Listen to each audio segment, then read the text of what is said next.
Hello everyone, our own കുവൈറ്റിൻ്റെ ഏറ്റവും പുതിയൊരു എപ്പിസോഡിലേക്ക് എല്ലാവർക്കും വീണ്ടും സ്വാഗതം.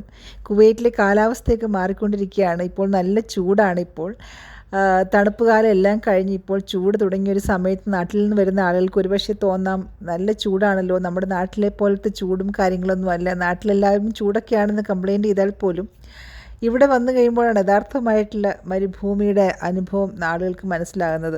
എന്തായാലും എല്ലാ വീടുകളും, എല്ലാ ഡിപ്പാർട്ട്മെൻറ്റ്സും, എല്ലാ ഹോസ്പിറ്റൽസും മിക്കവാറും എല്ലാം സെൻട്രലൈസ്ഡ് AC ആയതുകൊണ്ട് തന്നെ നമ്മൾക്ക് ചൂടിൻ്റെ ആധിക്യം പുറത്ത് ജോലി ചെയ്യുന്ന ആളുകൾ ഒഴികെ മറ്റാർക്കും തന്നെ അനുഭവിക്കേണ്ടതായിട്ട് വരുന്നില്ല എന്ന് വേണം പറയാനായിട്ട്.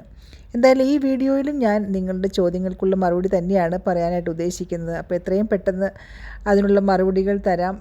പല കാര്യങ്ങൾക്കുള്ള ഉത്തരങ്ങൾ പല ആളുകളിൽ കൂടെ നിങ്ങൾക്ക് കിട്ടിക്കൊണ്ടിരിക്കുന്നു. അതിലൊക്കെ വളരെ സന്തോഷമുണ്ട്. നിങ്ങൾക്ക് വരുമ്പോൾ ഒരുപാട് സംശയങ്ങളും ചോദ്യങ്ങളൊക്കെ നിങ്ങൾക്കുണ്ടായിരിക്കും. അപ്പോൾ അതിനൊക്കെ ഉത്തരങ്ങൾ തരാനായിട്ട് ഒരുപാട് പേർ നിങ്ങളെ ഹെൽപ്പ് ചെയ്യാനായിട്ടുണ്ട്.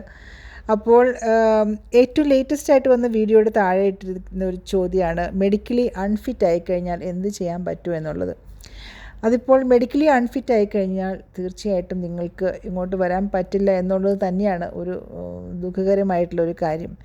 കാരണം പ്രത്യേകിച്ച് ലങ് റിലേറ്റഡ് എന്തെങ്കിലും ഇഷ്യൂ ഉണ്ടെങ്കിൽ പിന്നീട് അത് ഫിറ്റാക്കി വരിക എന്നുള്ളത് വളരെ ഇമ്പോസിബിളായിട്ടുള്ള ഒരു കാര്യമാണ്. അപ്പോൾ അതിനെക്കുറിച്ച് എനിക്ക് പറയാനുള്ളത്, മെഡിക്കലി അൺഫിറ്റ് ആണെങ്കിൽ ഇങ്ങോട്ട് വിസ അവർ തരില്ല എന്നുള്ളത് തന്നെയാണ്.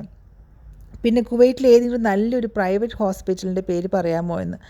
കുവൈറ്റിൽ ഒരുപാട് പ്രൈവറ്റ് ഹോസ്പിറ്റൽസ് ഉണ്ട്, ക്ലിനിക്സ് ഉണ്ട്, അതുപോലെ തന്നെ ഇപ്പോൾ ഡെർമറ്റോളജി സെൻറ്റേഴ്സിൽ അങ്ങനെ പല രീതിയിലുള്ള ഹോസ്പിറ്റൽസ്, ക്ലിനിക്സ് അങ്ങനെയൊക്കെ ഉണ്ട്.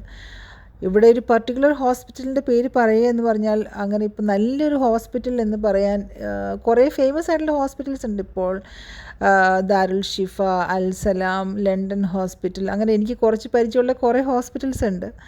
അതെല്ലാം നല്ല ഹോസ്പിറ്റൽസ് തന്നെയാണ്. പക്ഷേ ഈയിടെ നടന്നിട്ടുള്ള ചില ഡെവലപ്മെൻറ്റ്സ് കാരണം പ്രൈവറ്റ് ഹോസ്പിറ്റലുകളിൽ ഒരുപാട് പ്ലേസ്മെൻറ്റ്സ് ഒന്നും ഇല്ല. പിന്നെ ക്ലിനിക്കുകളിൽ ഇവിടെയുള്ള ആളുകൾക്ക് അവരുടെ ഫാമിലി വിസയിലോ അല്ലെങ്കിൽ ട്രാൻസ്ഫറബിൾ വിസയൊക്കെ ആണെങ്കിൽ ലോക്കലി അവർ അപ്ലൈ ചെയ്ത് അവർക്ക് സെലക്ഷൻ ആകുന്നുണ്ട്. നാട്ടിൽ നിന്നും പ്രൈവറ്റ് ഹോസ്പിറ്റലിലേക്ക് ഇപ്പോൾ വളരെ കുറച്ചാണ് വരുന്നത് എന്നാണ് ഞാൻ കേട്ടത്. അപ്പോൾ ഈ ഹോസ്പിറ്റലിലെല്ലാം നല്ലതാണ്, പ്രൊവൈഡ് നമ്മൾക്ക് കിട്ടുന്ന സാലറി പാക്കേജിൽ നമ്മൾ ഹാപ്പി ആണെങ്കിൽ വേറെ കുഴപ്പങ്ങളൊന്നുമില്ല, ഈ ഹോസ്പിറ്റലിലൊക്കെ ഓക്കെയാണ്. സെക്കൻഡ് ഇൻ്റർവ്യൂവിനൊരു ചാൻസ് ഉണ്ടോ എന്നാണ് ചോദിച്ചിരിക്കുന്നത്. വളരെ റെയർ ആയിട്ടുള്ളൊരു ചാൻസ്, എനിക്ക് തോന്നുന്നില്ല ഇതുവരെ ആർക്കും സെക്കൻഡ് ഇൻ്റർവ്യൂ, നാട്ടിൽ നിന്ന് ഇൻ്റർവ്യൂ ചെയ്ത് അവിടെ ഫെയിലായതിനു ശേഷം ഇവിടെ വന്ന് ഇൻ്റർവ്യൂ അറ്റൻഡ് ചെയ്ത ആളുകളെ അറിയാം. പക്ഷേ അല്ല, നാട്ടിൽ വെച്ച് തന്നെ സെക്കൻഡ് ഇൻ്റർവ്യൂ ചെയ്ത് ആളുകളെ എനിക്ക് ഇതുവരെ ആരെയും തന്നെ പരിചയമില്ല. അപ്പോൾ അതുകൊണ്ട് അതിനുള്ള ചാൻസ് വളരെ വളരെ കുറവാണ് എന്നാണ് തോന്നുന്നത്. ലോക്കൽ ഇൻ്റർവ്യൂ ഇപ്പോൾ നടക്കുന്നുണ്ടോ എന്ന് ചോദിക്കുന്നുണ്ട്. ലോക്കൽ ഇൻ്റർവ്യൂ 2 ആഴ്ച മുൻപ് വരെ ഉണ്ടായിരുന്നു. അതിനുശേഷം ഇപ്പോൾ ലോക്കൽ ഇൻ്റർവ്യൂ നടക്കുന്നതായിട്ട് തോന്നുന്നില്ല. കാരണം ആ ഇൻ്റർവ്യൂ നടന്ന കുറേ പേർക്കും റിസൾട്ട് കിട്ടി. പിന്നെ അതുമാത്രമല്ല, ചിലരൊക്കെ ഡയറക്റ്റ് പോയി അന്വേഷിച്ചു. അപ്പോൾ അവരുടെ ഫെയിലായതിനുള്ള കാരണം അല്ലെങ്കിൽ അവർക്ക് സെലക്ഷൻ ആകാത്തതിൻ്റെ കാരണമൊക്കെ അവരോട് നേരിട്ട് പറയുകയാണ് ഉണ്ടായത്.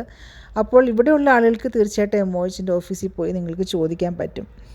പിന്നെ ചോദിച്ചിരിക്കുന്ന ഹോസ്റ്റലിലെ കാര്യമാണ്. ഇപ്പോൾ ഞാൻ പറഞ്ഞപ്പോൾ തന്നെ മിക്കവാറും ഇവിടെ ഹോട്ടൽ ആണ് അക്കോമഡേഷൻ കൊടുത്തിരിക്കുന്നത്. ഹോട്ടലിലെ അക്കോമഡേഷൻ 3 മന്ത്സിലേക്കാണ് എന്നാണ് അവരുടെ ഓഫർ ലെറ്ററിൽ നമ്മൾ പറയുന്നതെങ്കിലും പലരും 3 മന്ത്സ് കഴിഞ്ഞതിന് ശേഷം അവർ ഹോട്ടലിൽ നിന്ന് പുറത്തേക്ക് പോയിട്ടില്ല. കാരണം തന്നെ അവർക്ക് സാലറി കിട്ടിയിട്ടില്ല. അപ്പോൾ ആരെയും ഫോഴ്സ്ഫുള്ളി അവർ 3 മന്ത്സ് കഴിയുമ്പം പുറത്തേക്ക് പോകണമെന്ന് നിർബന്ധിച്ച് വിടുന്നില്ല എന്നാണ് അറിയാൻ കഴിഞ്ഞത്. നിങ്ങൾക്ക് ഹോസ്റ്റലിൽ അല്ലെങ്കിൽ ഇപ്പോൾ തന്നിരിക്കുന്ന അക്കോമഡേഷനിൽ തുടരാൻ താല്പര്യമുണ്ടെങ്കിൽ തുടരുന്നതിന് ഒരു കുഴപ്പവുമില്ല. പിന്നെ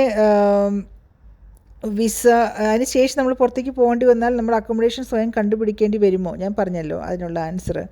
പിന്നെ വിസ വാലിഡിറ്റി ഇപ്പോൾ 1 മന്തിലേക്കാണോ എന്നുള്ളതാണ്. ഇപ്പോൾ വിസ വാലിഡിറ്റി 3 മന്ത്സിലേക്ക് തന്നെയാണോ ഉള്ളത്.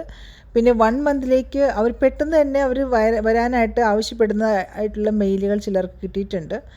അല്ലാതെ സാധാരണഗതിയിൽ 3 മന്ത്സിലേക്ക് മാത്രമാണ് വിസ ഉള്ളത്. പിന്നെ അതുപോലെ തന്നെ നിങ്ങൾക്ക് ഇങ്ങോട്ട് വരുമ്പോൾ നിങ്ങൾ ഇപ്പോൾ കൊണ്ടുവരുന്ന, പണ്ടൊക്കെ നമ്മൾ വിചാരിച്ചിരുന്നത് ഒരു 3 മന്ത്സ് കഴിയുമ്പോൾ സാലറി കിട്ടും അല്ലെങ്കിൽ വന്നയുടൻ തന്നെ സാലറി കിട്ടും എന്നുള്ളതാണ്. പക്ഷേ ഇപ്പോൾ സാലറി ഇതുവരെയും കിട്ടാത്ത ആളുകളുണ്ട്, പ്രൊസീജിയേഴ്സും പേപ്പർ വർക്ക്സൊക്കെ ഒത്തിരി ഉള്ളതുകൊണ്ട് തന്നെ. അപ്പോൾ അതുകൊണ്ട് തന്നെ നാട്ടിൽ നിന്ന് വരുമ്പോൾ കുറച്ചുകൂടെ പൈസ നിങ്ങളുടെ കയ്യിൽ ക്യാഷ് കരുതുക നല്ലത് തന്നെയാണ്. 1 KD ഇവിടുത്തെ 1 കുവൈറ്റ് ദിനാർ എന്ന് പറഞ്ഞു കഴിഞ്ഞാൽ നമ്മുടെ നാട്ടിലെ ഏകദേശം ഒരു 270 റുപ്പീസിന് എബവ് ആണ്. അത് ഡിപ്പെൻഡ്സ് ഓൺ എക്സ്ചേഞ്ച് റേറ്റ്. ചിലപ്പോൾ 270 ആയിരിക്കാം.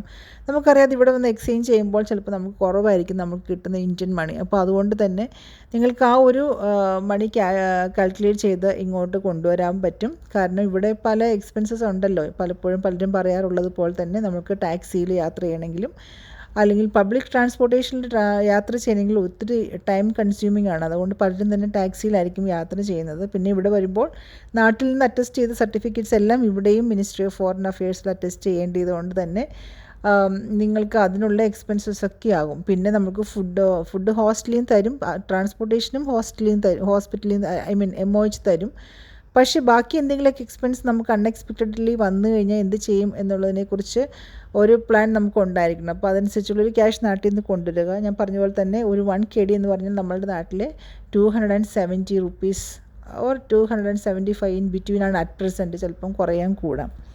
ഓൺകോളജി ഹോസ്പിറ്റലിനെ കുറിച്ചുള്ള കാര്യം ഞാൻ പറഞ്ഞിട്ടുണ്ട്. ഓൺകോളജി ഹോസ്പിറ്റൽ ഒരു സ്പെഷ്യലൈസ്ഡ് ഹോസ്പിറ്റലാണ്. അൽസബ റീജിയനിലാണ്. ഇപ്പോൾ അവർ Kuwait cancer control centre tower എന്ന് പറഞ്ഞ വലിയൊരു ഹോസ്പിറ്റൽ സ്റ്റാർട്ട് ചെയ്യാൻ പണി കഴിഞ്ഞിട്ടുണ്ട്. ഇതുവരെ സ്റ്റാർട്ട് ചെയ്തിട്ടില്ല. ഒരുപാട് പേരെ അങ്ങോട്ട് റിക്രൂട്ട് ചെയ്ത് കൊണ്ടുവന്നിട്ടുണ്ട്. അങ്ങനെ പല ഹോസ്പിറ്റൽസ് ഇവർ ഡെവലപ്പ് ചെയ്ത് കൊണ്ടുവരുന്ന പുതിയ ബിൽഡിങ്ങുകളെല്ലാം പണിയുന്നു. അതുകൊണ്ടാണ് ഇത്രയും നേഴ്സസിനെ നാട്ടിൽ നിന്ന് അവർ സെലക്ട് ചെയ്യുകയൊക്കെ ചെയ്തത്. എനിവേ താങ്ക് ഗോഡ് അവർ ഇന്ത്യയിൽ നിന്നാണ് കൂടുതലായിട്ടും സെലക്ഷൻ നടത്തിയിരിക്കുന്നത് അപ്പോൾ ഒരുപാട് പേർക്ക് കൂടുതലായിട്ടുള്ള മലയാളികൾക്ക് വരാനായിട്ട് ഒരു സാഹചര്യം കിട്ടിയെന്ന് തന്നെയാണ് ഞാൻ വിചാരിക്കുന്നത്. അപ്പോൾ നിങ്ങൾക്ക് പിന്നെ കഴിഞ്ഞ വീഡിയോയിൽ എൻ്റെ പ്രിയപ്പെട്ട എൻ്റെ വ്യൂവേഴ്സ് കമൻറ്റ് ചെയ്തിരുന്നു നിങ്ങൾ മറ്റു പല കാര്യങ്ങളും അങ്ങനെ കാണിക്കേണ്ട ആവശ്യമില്ല, കാര്യങ്ങൾ പറയേണ്ട MOHനെ കുറിച്ച് പറയുമ്പോൾ ആ കാര്യങ്ങൾ മാത്രം പറയുക എന്നുള്ള സജഷൻ ഞാൻ വളരെയധികം അക്സെപ്റ്റ് ചെയ്യുന്നു. തീർച്ചയായിട്ടും അങ്ങനെയുള്ള മിക്സ്ഡ് ആയിട്ടുള്ള കാര്യങ്ങൾ പറയാതിരിക്കാൻ ശ്രമിക്കുന്നതാണ്. എൻ്റെ വീഡിയോ നിങ്ങൾ കാണുന്നതിൽ വളരെ വളരെ സന്തോഷമുണ്ട്. കമൻറ്റ്സ് ഓണസ്റ്റായിട്ട് പറയുന്നതിലും വളരെ സന്തോഷമുണ്ട്. എല്ലാ വ്യൂവേഴ്സിനോടും ഒരുപാട് സ്നേഹം സന്തോഷം മാത്രം. Thank you for watching.